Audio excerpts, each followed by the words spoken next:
Welcome to the Blue Collar Millionaire Show. I am your host, Chad Hufford, and this is the podcast where we celebrate the unsung heroes of the working world. Each week, we dive into the incredible stories of honest, hardworking folks who have found financial success through grit, determination, and good old-fashioned elbow grease. So if you're ready to be inspired and learn how to turn your hard work into your own success story, you're in the right place. This is the Blue Collar Millionaire Show. All right. Well, we are back again with another episode of the Blue Collar Millionaire Show. I'm Chad Hufford. This is Greg Parrott. And we're going to unpack a wonderful episode, an interview with Scott recently, who just a phenomenal human being, has done some really incredible things, and very active in the business and economic climate here in Alaska, but also in ministry and just in the community. I didn't realize until we had that episode, he actually owned the sports complex out there. I knew he built it, but owns it, runs it, and it's just he's created multiple fixtures in the community outside of the construction industry to just really leave a legacy for his work. And especially coming out of COVID, I just think, so many people got used to not getting together. And that's really been a passion of his, is to create community around some of these things. The club that he has out there for men in particular, the sports complex. Like it was a Band of Brothers or something like that? Band of Brothers. It started as a coffee shop. Right. But again, it's an excuse to meet, get people together. And we talk about this all the time, Greg, how finance is often done alone.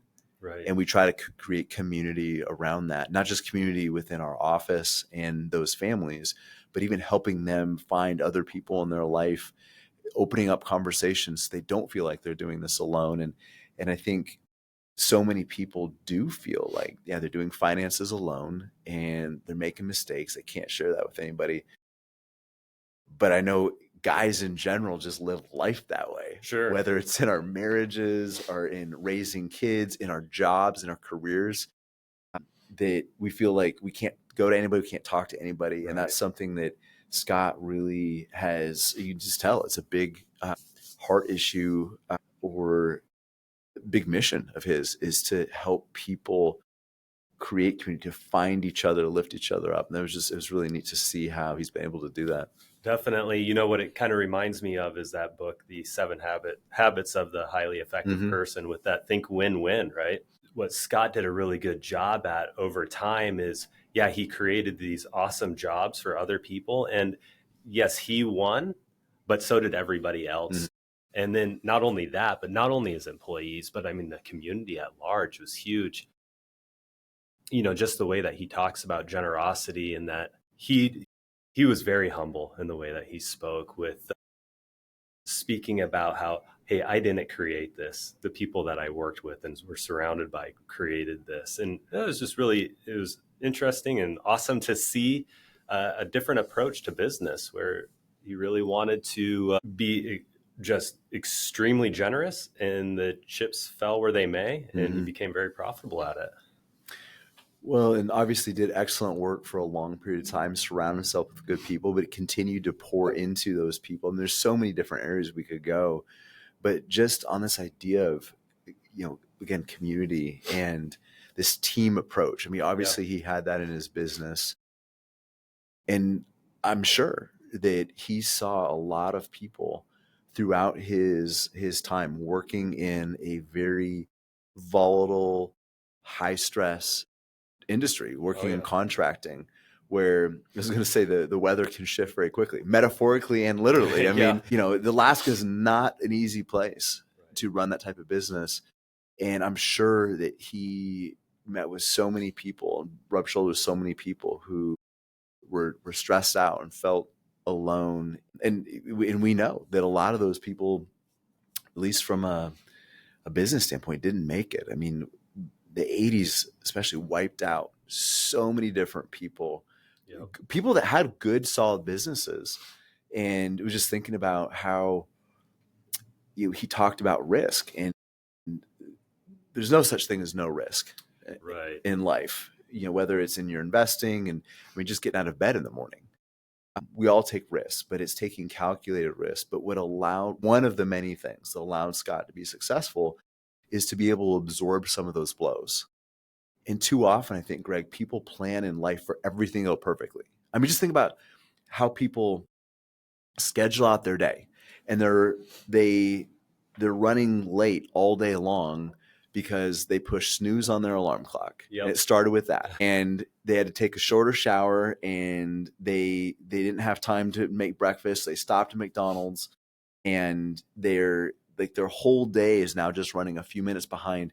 And you plan for everything to go perfectly, and all it takes is one little hiccup and your whole day is thrown off. Right. And you and I know with kids, like nothing ever goes as planned, trying to get people ready and out the door. But that's just in our schedule, like our day-to-day schedule. But in life in general, I think so many people plan for everything to go great. And all it takes is a little disruption. Maybe they get laid off, or they don't have quite as many hours. We know, a lot of people in law enforcement, in the oil field, where you spend too much money, you just take more overtime. But what if those are not available? And we just live on such thin margins that even minor hiccups, like a big credit card bill, can be hugely disruptive. Sure. Because there is no margin. Yeah, no, certainly. I think debt is a big piece of that, right? Well, one of my questions for you then is, what was that like for you? You're a business owner. What was that like for Chad Hufford, creating a business with that risk? Did you ever accrue any debt when you were doing it? We started with no debt, and there was a period where we did. And that was, it was adding insult to injury. Okay. And it wasn't because there's like big purchases and stuff. It was just trying to keep food on the table for the kids. And and that we were able to eliminate that pretty quickly. But Greg, that was one of the things that even allows me to be here today, right now. As you know, I started in 2007. So 2008, 2009, the financial crisis wiped out a lot of businesses, wiped out a lot of small companies, wiped out a lot of financial advisors. And the only reason I was able to survive is we came into that with no debt. Wow. And thankfully paid off everything ahead of that.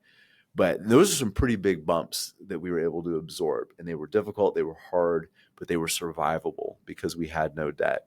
And for Scott, and I don't know all the details, but I'm sure there were times where debt may have been taken on. But so many folks in the 80s were way far over leveraged, just assuming that they would build this project up and then use some of that money to fund the next one, and leveraging this house or this property to get in the next one. Right. Or, of course, in construction too, you're often past due, or at least there's a long lead time between when you actually do the work, when you get paid. So you're putting money into this and waiting for things to come in, and people often use debt to carry that.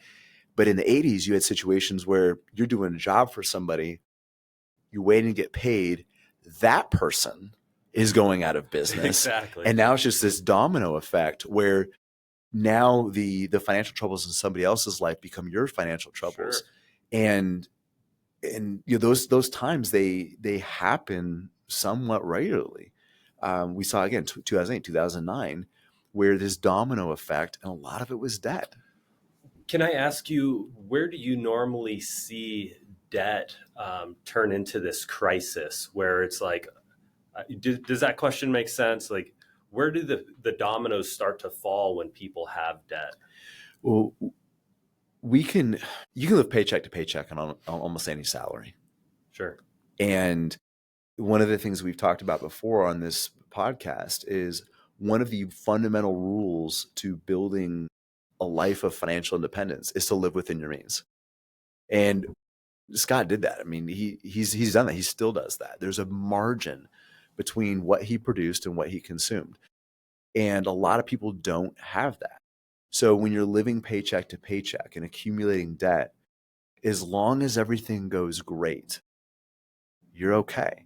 but then it doesn't take much of a ripple. It's like running in those like barefoot shoes. You feel like every little pebble and things like that. Yeah.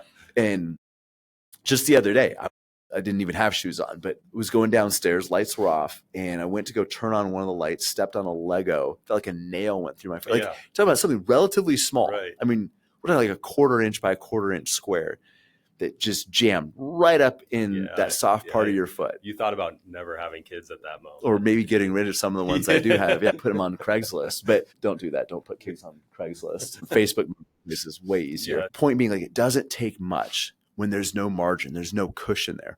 Had I been wearing shoes, that would have been no big deal.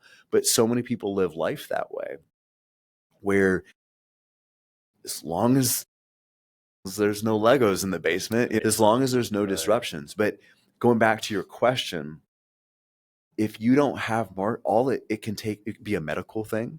You know, one of the gals in the office, her son just had surgery this week, yesterday, on an ear.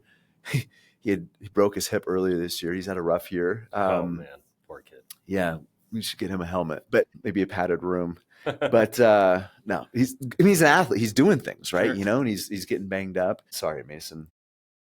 Kick you while you're down. But like, stuff happens. Yeah. Or, you know, vehicle having issues. I got a vehicle in the shop right now, and they're making up new things every day that need to be fixed. Last night I went down there. They still don't really know what's wrong. They're just like, hey, we'll just throw money at this and see if this problem goes away, kind of like the US government. But there's so many things like that where life just happens. Sure. And if you don't have that margin, what do? Well, a lot of times that margin is already erased by debt. You know, people not looking at what they can actually afford, but just looking at what can they make payments on next month. You start stacking a few of those things up together, and then you have something like an appliance go out. Relatively minor. But then, okay, you can't pay for it this paycheck. So that goes on a credit card. 6 months down the road, something else happens. You know, maybe your hours get cut at work. A little bit more goes on. This snowball starts to build, and pretty soon it wipes you out. And we saw that a lot in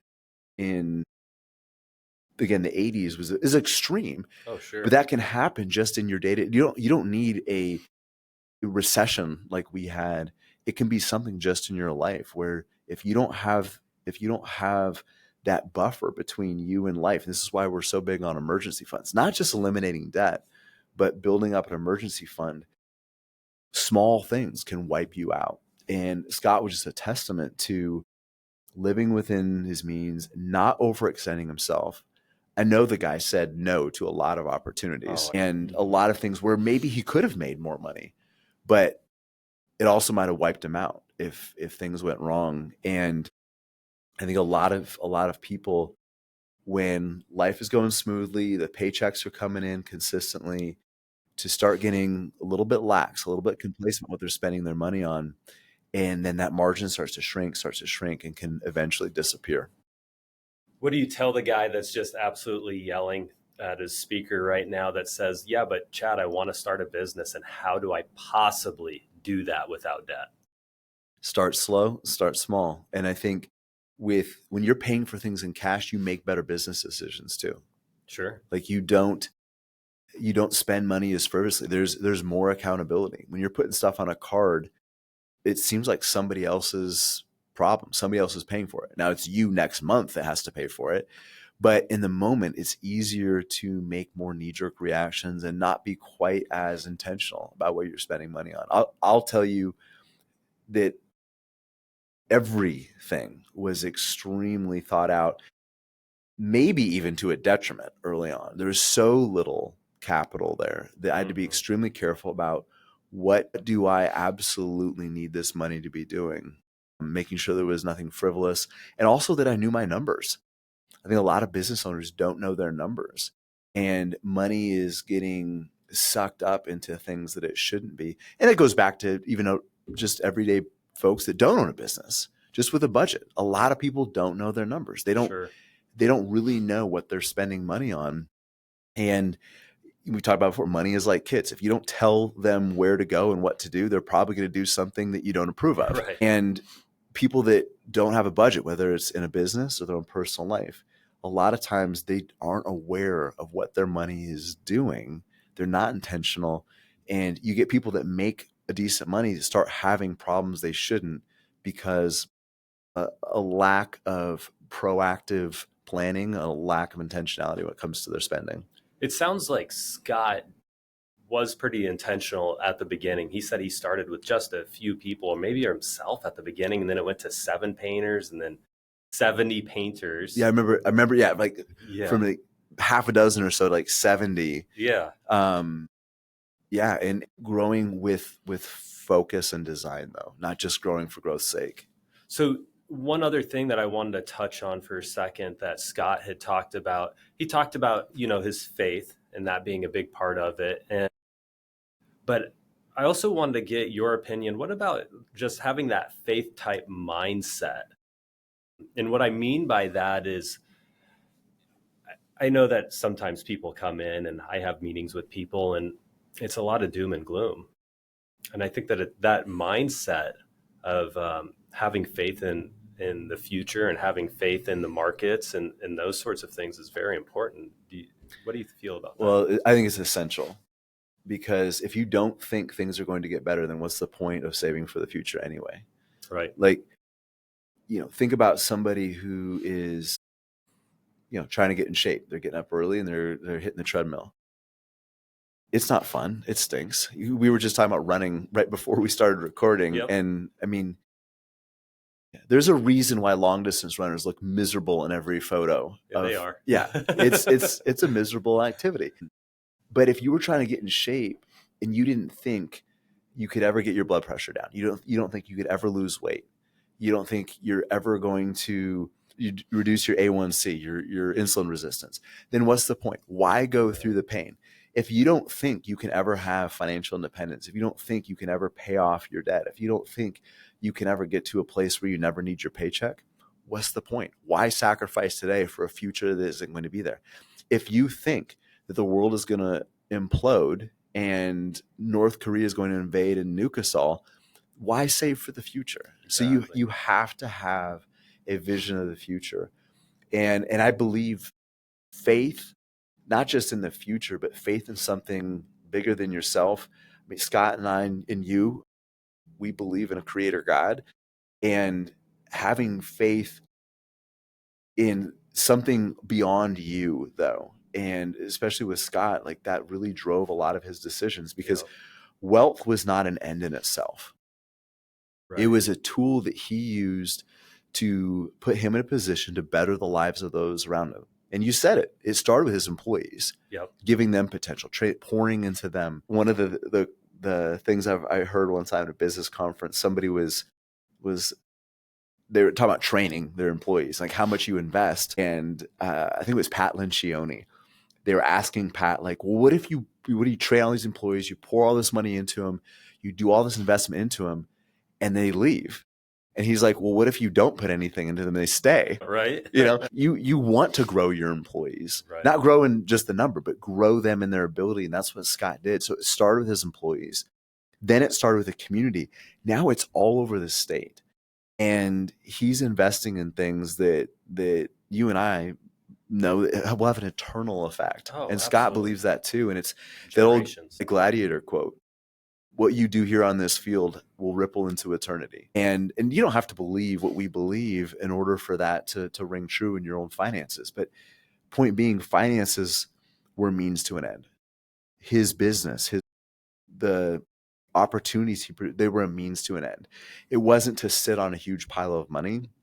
It was to bless others and create not just a better life for himself and his family, but for the families of those around him. And again, now it's spread all over Alaska. I think one of my favorite quotes that Scott shared with us that really resonated with me and caused me some pause to think about was when he was talking about generosity. Scott said, even if the wealth doesn't come, the rewards are still there. Yeah. It's awesome. Yeah. And that's a good point too, because sometimes we have folks that we've worked with that have been very generous, and maybe those rewards didn't show up as as wealth. And for a lot of people that Scott's helping, his wealth is already there. So people could say like, well, no, it's easy for you to say you got it. But it was clear in our conversation, the generosity started before the wealth. Right. And a lot of what he's doing is these are people that can't repay him. Right. These are people that he's not going to get any type of monetary benefit.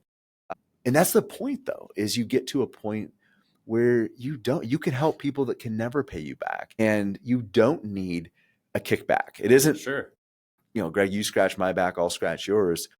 Scott's just out there scratching other people's backs, which right. sounds creepy, but metaphorically. Right. Well, his reward is, seeing kids play basketball now, in his community. And families coming together around incredible. that.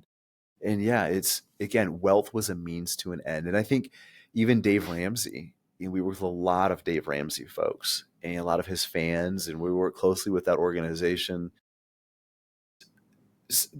There's a lot of criticism, I think, especially within churches, that Dave Ramsey's always talking about money. And well, I mean, okay, that is, yeah, he does talk a lot about money. Yeah, it's what he does. And it's all about being wealthy and all that. And it's not. It's about stewardship. Right. And I look at somebody like Scott, and he is a steward. And a steward, by definition, is somebody who manages something on behalf of somebody else. And Scott very clearly looks at his blessings as something given to him by God that he manages.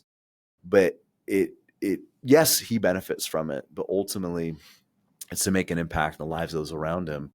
And I believe Dave Ramsey's heart is in the same place. And for the folks that we help, they're using wealth as a means to an end, is to build more freedom and abundance in their life, not so they can die on a pile of money, right, but so they can do more of what they love with who they love and make an impact in the lives of those around them. Absolutely. That funneled down through generations. Yeah. Anyways, I really appreciated Scott. I thought that the story that he shared with us was just incredible, and really appreciate him being on the podcast. Yeah. We'll have to have him back. He's salt of the earth. And I mean, what he built was phenomenal, but those principles, the patience, the discipline, the keeping his liabilities low so he could absorb more risk. Like, those are things that anybody at any stage of your life can start implementing now. And the generosity, you don't wait until you have wealth to be generous. You start the habit now. It's already ingrained. It's a part of your process. And then as your wealth builds, your generosity grows too. That's awesome. Well, thanks, Chad. Really appreciate it. Thanks, Greg. Thanks for listening to the Blue Collar Millionaire Show. We hope this episode has been inspiring and beneficial to you. If you want help on your journey to financial freedom, reach out to us at veritasalaska.com. We'd love to sit down over a cup of coffee with you, either here in our office or virtually, and get to know you and your needs. And though this podcast is free of charge, we do ask that you please do us two quick favors. If you enjoyed the episode, give our pod a great rating on iTunes or whatever podcast platform you use, and also give us a follow on Instagram. We hope you have a wonderful day filled with gratitude and intentionality. God bless. The information expressed is for general information only and is not intended to provide specific investment advice or recommendations for any individual. It is suggested that you consult your financial professional, attorney, or tax advisor with regard to your individual situation. Hypothetical investment results are for illustrative purposes only and should not be deemed a representation of future results.